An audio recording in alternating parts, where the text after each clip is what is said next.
is Dr. Elisa. I'm known for kind of roaming around and kind of gauging the audience, whatever size, and try to see which direction and what needs to be said and what I'm going to talk about.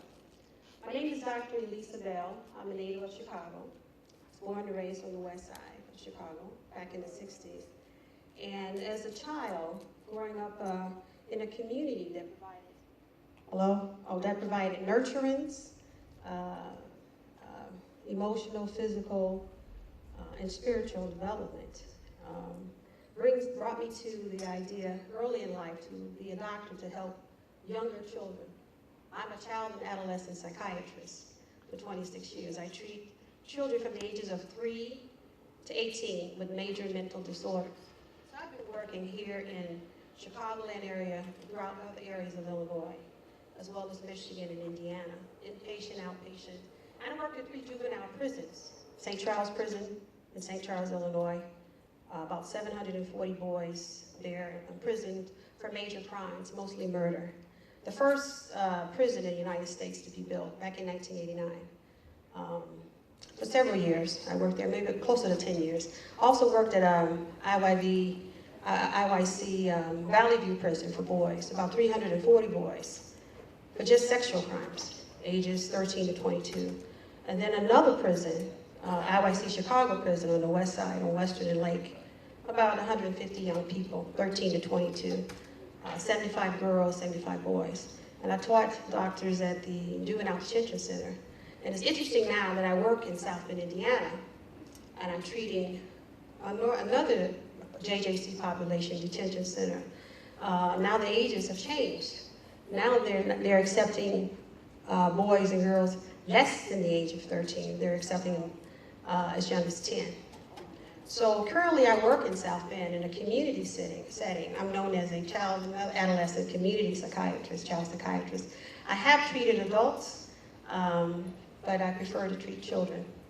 And today what I'm going to do is talk about psychiatry from a spiritual perspective. And at the end of the lecture, I'm going to have some of my colleagues and friends who subspecialize in different areas of psychiatry sit on the panel, and we will welcome any questions you may have, and they may have some comments to make after they've seen my presentation. Before I start with my first slide, I'd just like to thank the Lord for allowing me to be here today. His mercy and grace provided me to be here. I would like to thank Reverend Johnson for inviting me to share this important information, and Ms. Earl Turner for making this all possible. So thank you very much. I just want to say a few words before I start with the lecture. There's 330 million people in the United States, and I think about 7.5 billion people in the world, worldwide. There's 43 million African American people here in the United States. And there's $1.7 trillion being spent by people of the diaspora. What I mean by that, I mean yourselves, people from different parts of the Caribbean, people from different parts of the diaspora who come to live here in America. That's how much money we spend yearly in this country. Most of African Americans or minorities live in urban communities where there is violence, like some people call Inglewood Chirac, the movie that's out now. I worked in Inglewood for 15 years, serving a population of about 700 children and adolescents from the ages of 3 to 18.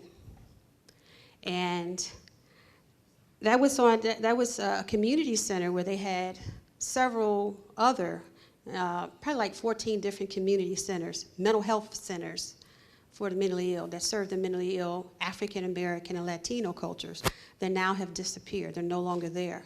There are some kind of scattered about. So in these urban communities, we have violence. Violence against family members, violence against other people, just violence. They also in these urban communities, we have desert storm. What do I mean by desert storm? There are any fresh food markets for fresh vegetables and fruits. And there's a liquor store on every corner. On every corner. And I'm going to talk more about alcohol's presence, what that does to children prior to birth. And we have poor health care facilities, hospitals that are not fully funded to provide the needed care, like trauma centers. And they're trying to close a few right now here on the South Side. We have underfunded schools for our children. Who was it that said, I think it was Malcolm X that said, a group of people who don't educate their children, you allow the world to educate them. We have poor housing. There's more white immigrants in Chicago than poor black people. But the poor white immigrants, they live in scattered housing throughout the city where they have fruits and vegetable markets, where they don't have as much violence, where they have better schools. But here we're all segregated, where we have poor housing and poor schools. And I'm just going to talk briefly about the jail system. When I was working at the 3 prisons back in 1995 for about 7 or 8 years, they started building new prisons. You all heard of the new Jim Crow book with Michelle Alexander? Let me see a show of hands who's heard of that. That's a book that was written by a woman. She's an attorney, Michelle Alexander, in Washington, D.C., and her husband is a judge. And she did some research and found out that there are institutions across America, and there's one here in the city, I'm not going to even mention, that starts collecting data and doing research on young minority children. I'm talking about Latino and black children. By the 4th grade, they determine what is their reading score. And based on their reading score, they send this data out to different corporations like McDonald's corporations, IBM corporations, and they determine how many jails they're going to build to finance their companies and their communities.